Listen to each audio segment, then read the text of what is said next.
Sharper Point Commentary, presented by Schwartz Laser Eye Center. Even though I called them my bros or dudes, I grew up in a world where I wanted to help my pals. But when you talk about the group known as pals, parents of addicted loved ones, I really want to help. I want to look them right in the eye and tell them, it's not your fault. As a recovering alcoholic, I know that while there are plenty of resources for the addicted, there's not nearly as much out there for family members. And that's why Kim Humphrey started Parents of Addicted Loved Ones. He's the father of two sons who struggled with addiction, but now have years of sobriety. But it was a struggle to get to this much better place.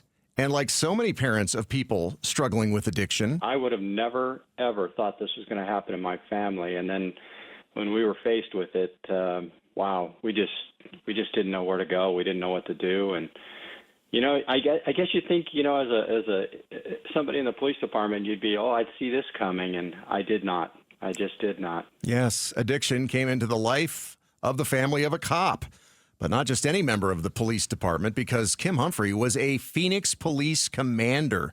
The fact that the children of a longtime command staff police officer can face addiction is surely a sign that it can happen to any family. And it happens, by the way, to the entire family. The truth is it just devastated all of us. And, you know, my wife and I got to the point where, you know, we didn't know who we could talk to. I mean, we'd say things to somebody, or even our good friends, and some of them would say things like, well, what do you think you did wrong? And I'm thinking, well, I don't know everything. I mean, we must be horrible parents. And yet our kids were absolutely doing fine. They were doing well in everything that they did in school and all the other things. And we got a call when our older son was 15 from some friend's parent, and she said that they thought he was going to die of an overdose.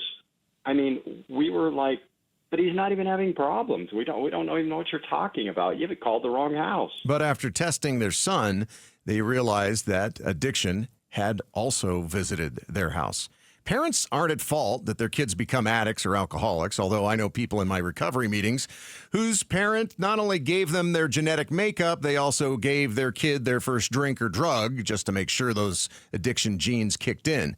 But for those parents who never did anything to their kids except love them and provide them with everything they need to be successful, they aren't at fault. But that doesn't mean they can't make their offspring's addiction worse by being there to rescue them over and over. One of my favorite people in recovery reminds me that robbing someone of their bottom might kill them.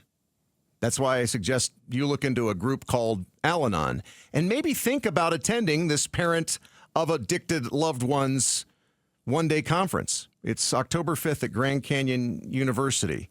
And you can find out more by going to PAL Group, that's PAL Group, .org. Thanks for watching Sharper Point.